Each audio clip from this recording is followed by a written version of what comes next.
রে ভাই কি করিস? বসে আছি দেখো, তো এভাবে কেন বসে আছিস ভাই? তুমি আসবে বলে আচ্ছা তোর মন খারাপ কেন? একা একেলা মন, আরে ভাই আমি থাকতে তুই একা কিভাবে? তুই কে আমার আমি কে মানে?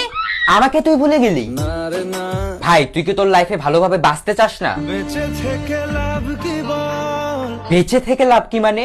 মরে গিয়ে তুই কি করবি? তারা হয়ে জ্বলে যাব, হ্যাঁ আরো? পাখি হয়ে ধরা দেব, ভাই তুই চেষ্টাটা কি করছিস বলতো? তাকে আটকে রাখার চেষ্টা, ভাই দেখ যে চলে গেছে তার কথা ভেবে আর নিজের সময় নষ্ট করিস না, মুভ অন কর। না রে না, না মানে এভাবে তুই আর কতদিন থাকবি ভাই? জানি না যাব কদ্দূরে এখনো, ভাই আমি তোকে ভালো মতন বলছি তুই ওকে ভুলে যা, আমি ওর চেয়ে আরো অনেক ভালো মেয়ে তোকে এনে দেবো। লাগে না লাগে না। তাহলে এভাবেই থাক শালা, আমি চললাম।